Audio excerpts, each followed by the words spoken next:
Nothing for now. Yes. Thank you. All right. Thank you. Thank you. Talagang walang kasinungalingan na nangingibabaw. Salamat na lumabas ang katotohanan dito sa sinampa nila against sa akin. Katulad ng sinabi ko noon, lahat ng inkinaso niya sa akin, parang kinasuhan niya yung sarili niya. Dahil siya naman talaga lahat ang gumagawa niyan. Una, happy ako doon kasi inaantay ko talaga yun. Ang lakas ng loob namin, sinabi namin from the very start na upon the filing of the complaint, tapos itong kaso na Sobrero after 60 days. Yung totoo niyan, tapos na kami. Nasa mesa na namin yung draft. Pero hindi pa namin inuupuan para i-deliberate at ilabas kasi precisely inaantay namin yung DOJ resolution. Bakit? Kung absuelto, okay. Paano kung guilty? Paano kung dismissal ang aming hatol? Saan natin hahanapin, saan natin isa-serve yung mga warrants of arrest naman? So we will be team players. So we will coordinate with the DOJ. We will wait for the proper time, yung pinaka-timing, tamang panahon sa paglabas nitong aming mga desisyon sa sabong cases para hindi naman empty yung hustisya ng Pilipinas. Ipinag-utos ni Philippine National Police Acting Chief, Police Lieutenant General Jose Malencio Nartotes Jr., sa CIDG na maghanda na. Ito ay sa sandaling maglabas na ng warrant of arrest ang korte, laban sa mga sangkot sa kaso ng mga nawawalang sabungero. Ayon kay Nartotes, agad silang makikipag-ugnayan sa korte at sa iba pang law enforcement unit, upang may silbi ng maayos ang arrest warrants laban sa mga sospek. Si Charlie Atong Ang, kasama ang aktres na si Gretchen Barreto, at dating National Capital Region Police Office Chief Retired Police General John Nel Estomo, at 59 na iba pa, ay kinasuhan ng kidnapping with serious illegal detention, at multiple murder. Katulad ng sinabi ko noon, lahat ng inkinaso niya sa akin, parang kinasuhan niya yung sarili niya. Dahil siya naman talaga lahat ang gumagawa niyan. Yun lang. Sir, first po, ano po ba yung reason ng press conference po natin? The reason kung bakit kami patawag ng press con is to announce to the public that we received a resolution from the Prosecutor's Office of Mandaluyong last October 13 na ibinabasura yung kaso na isinimpa ni Mr. Charlie Atong Ang against our client Julie Dondon Patidongan alias Totoy and Mr. Alan Banteles or alias Brown na kanilang isinampa noong July 3 of 2025. So the case were all dismissed, 5 cases, lahat ibinasura. Walang lumusot kahit isa. Sir, grounds for the attorney for the dismissal? Sa discussion ng piskalya dun sa robbery with violence or intimidation of persons, grave threats and grave coercion, sinasabi ng piskalya na base sa ebidensya na isinimuti nila na it was Mr. Charlie Atong Ang who is calling or tumatawag sa kliyente ko na si alias Brown for several times. And napaka-illogical na kung sino yung kinikikilan ay siya yung tumatawag sa nangingikil.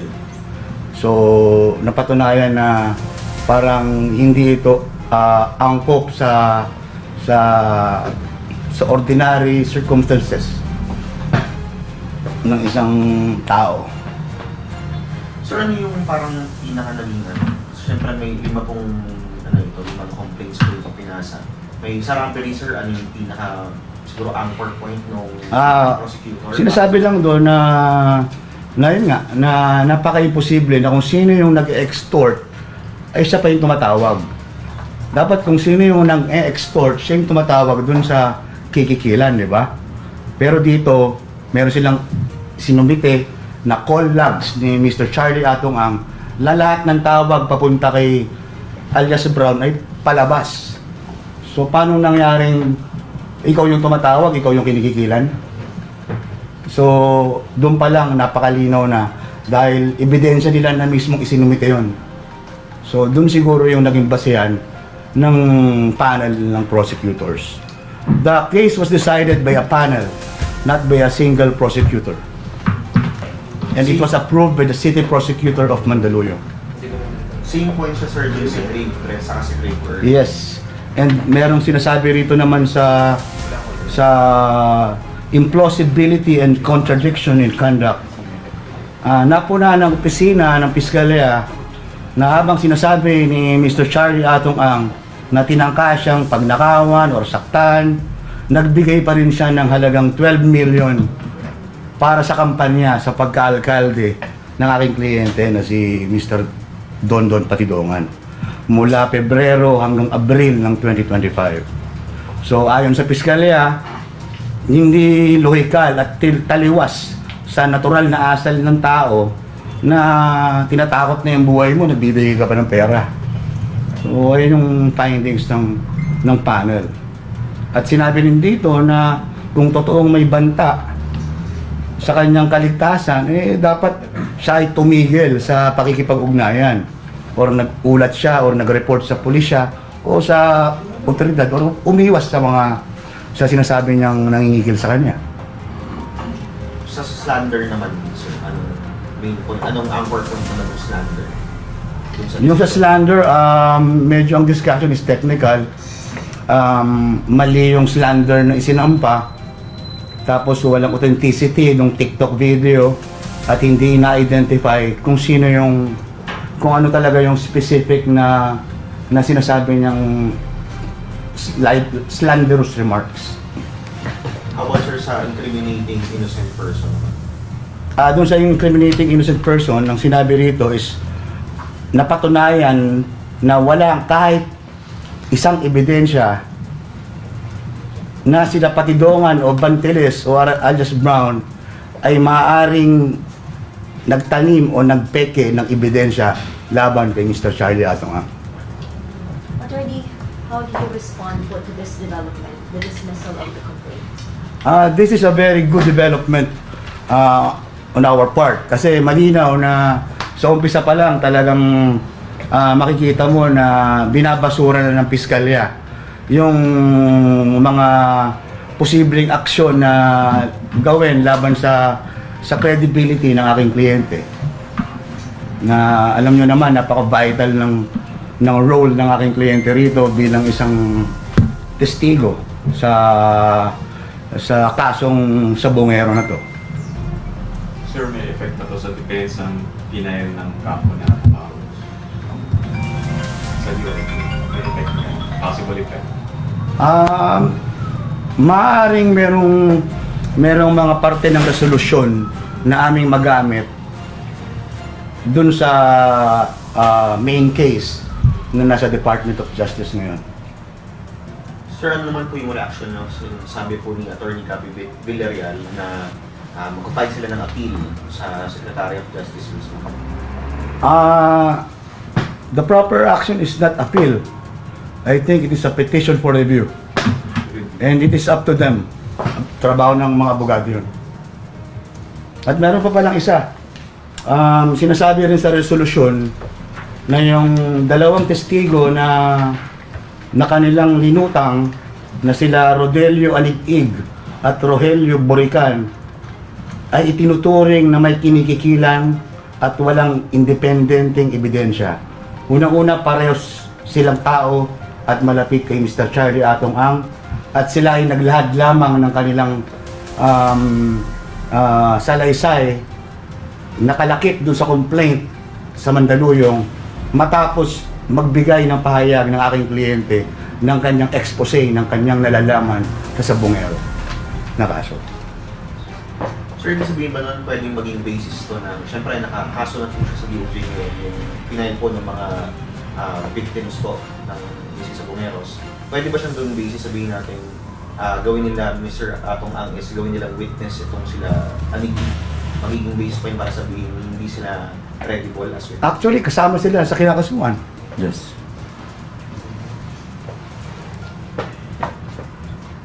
And will definitely file proper counter charges sa dismissal na to. Yung dalawa na yun yung katunayan na sila dalawa talaga ang nagbitbit nung kay Mr. Bautista. Yung nakuhaan ng video ng Channel 7. Sila mismo, si Rodelo Anig-ig at saka si Rogelio Roger Burical. Siya mismo yan. May witness tayo, may mga tao tayo makapagsabi na sila dalawa na ibinintang nila laban sa akin. Si Sir Don, ano baka po reaction niyo po doon po sa pag-dismiss ng complaint? Una, nagpapasalamat ako sa Panginoon.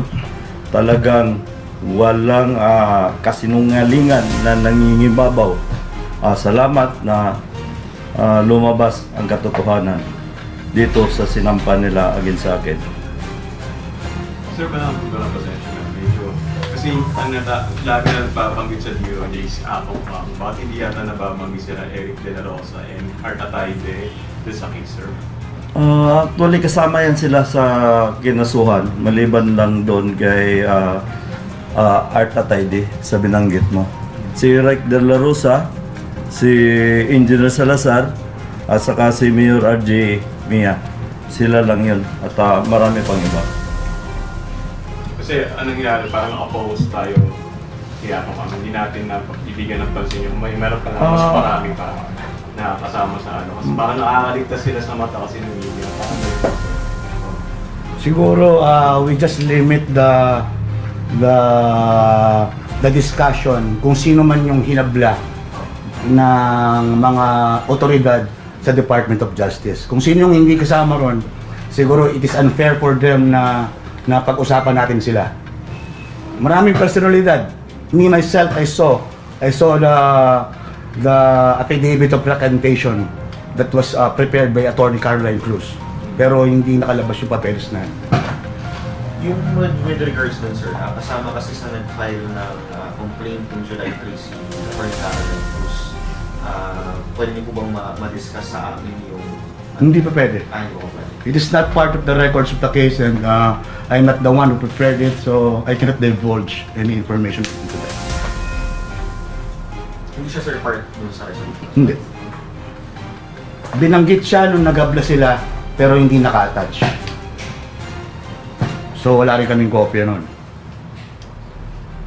Moving forward, sir, siguro, ano po yung preparations since tomorrow yung continuation ng preliminary investigation? We expect that tomorrow, kasi dapat November 4 and we received an order na October 21 na ang submission. And we received also information that as early as Friday, Mr. Charlie Atong already filed his counter affidavit, right? So, tomorrow we are expecting na lahat makapag-submit na. Kasi under the law, time boundary ng ang Department of Justice to resolve the case. May dagdag po ngayon? Yun lang, maraming salamat at binigyan nyo kami ng time para mapaliwanag yung nangyaring development tungkol sa kaso na isinampa. Kasi nung sila nagsampa, naka-press con yun eh. Nagulat kami, lumabas ang resolution. Walang linabas sa media, ni isa. Kaya nagmabuti kami na siguro it is high time para malaman ng publiko na yung sinampa ng grupo ni Mr. Charlie Atong Ang through Attorney Lorna Capunan and later on Ronda Inan and Mendiola was eventually dismissed by the panel of the prosecutors. Attorney, at this point, ang kaso ngayon is he said, she said, parang your word against their word. Ano pong indikasyon itong nangyaring resulta ngayon itong lumabas na investigation? Ano pong gano'n po ka-importante itong lumabas na investigation? Maliwanag dito na merong inclination yung mga complainant na maghabla ng isang kaso na hindi naman talaga totoo. Diba? So it will show anong klaseng credibility tao meron ka? Bakit ka maghahabla ng isang bagay na wala ka namang ebidensya? O gawa-gawa mo lang, o harassment sa lang. Ganito rin po may-expect natin sa ibang mga kaso? Or kung may mga ikakaso pa laban sa'yo? We are expecting na Ganun na. sisirain yung credibility ng aking kliyente, pero pinaghandaan namin to ng gusto at we are ready na mababasura ko ano man yung isasampa laban sa kanya. Katulad ng sinabi ko noon, lahat ng inkinaso niya sa akin, parang kinasuhan niya yung sarili niya. Dahil siya naman talaga lahat ang gumagawa niyan. Yun lang. Sa complaint. Anong next step niyo? Well, right now we will await the hearing on Tuesday, and we understand that the complainants would like to file a reply affidavit to the counter affidavit of Mr. Ang and perhaps of the others also. We will await that, and we will ask for an opportunity to file a rejoinder to their reply if we see anything substantial in their reply affidavit. And eventually, we will also ask the panel for an opportunity to file a memorandum of our positions, and given the evidences that were presented both by the complainants and by the defense, we will summarize it in a memorandum which we trust will aid the panel of prosecutors in resolving the case. Napaka-komplikado nung kaso at napakarami. Katulad nga ho nung sabi ko kanina, yung counter affidavit lang mismo ni Mr. Ang is about 18 inches thick. 18 inches thick plus may kasama pang isang USB. Sir, ano masasabi mo doon sa mga na-present na mga evidence na po sa loob ng USB?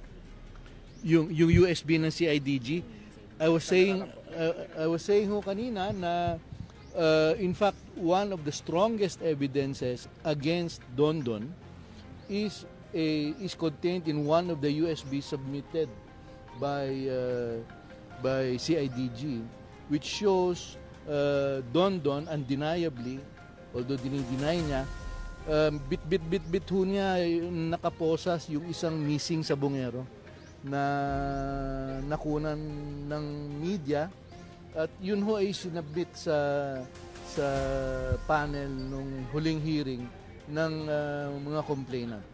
I think, yes ma'am.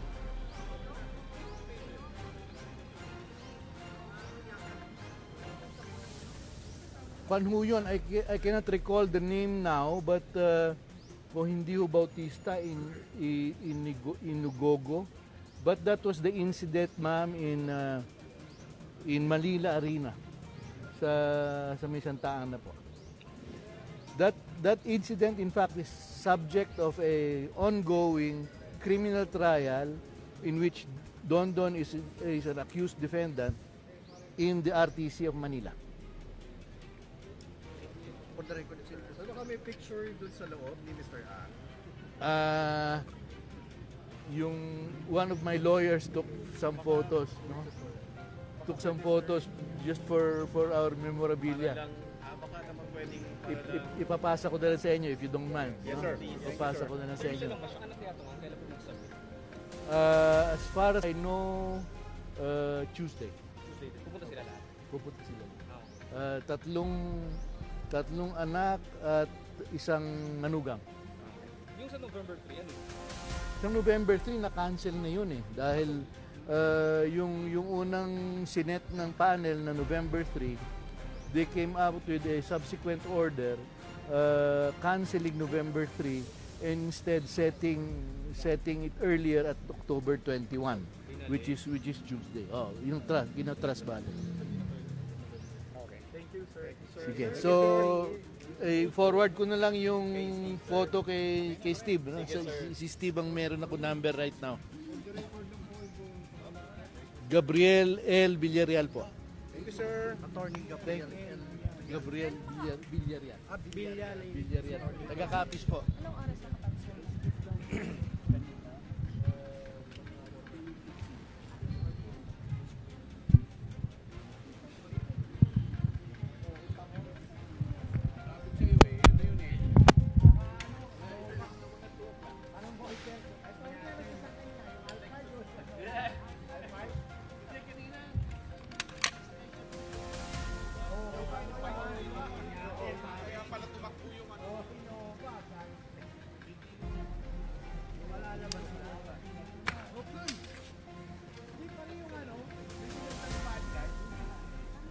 Tol. Ay, sorry, Tol. Sorry. Tumakbo, di ba? Magkano yan? Tumakbo yung kuha. May kuha naman kayo. Ano ba? Ako security. Hindi ko nakakiniwanan. Nakakiniwanan ko na Alper. Naisahan tayo ng mga luwarte eh. Naayos sila eh. Pinaayos sila, hindi sinabi sa atin yun eh.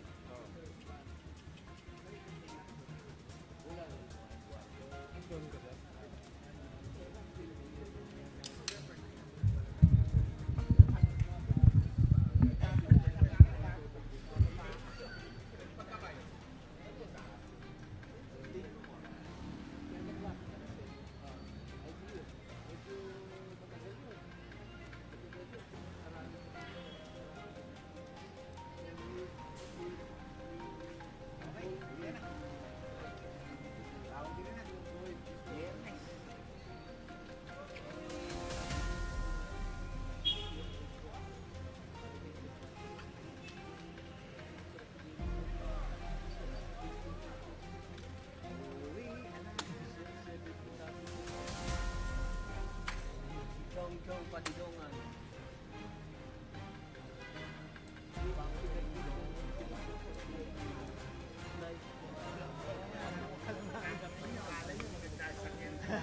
Sabi ko na nga ba, Innova eh. Bakit dito watakbo, di ba? Sabihin nyo na nga. Hindi ko pa naman kinuhanan na yun. Ako rin hindi eh. Nasa likod mo lang. Hindi ko rin kinuhanan. Alam mo yan talaga. Bata mo. Yung pagdami nga na, ay, malabo. Sikat eh. Kaya na, malabo. Pantay lang, pantay. Siyempre, isipin mo, pare. Para hindi magkagulo. Pero talaga service niya yung Lexus. Lexus, si Lexus. Ay, talaga.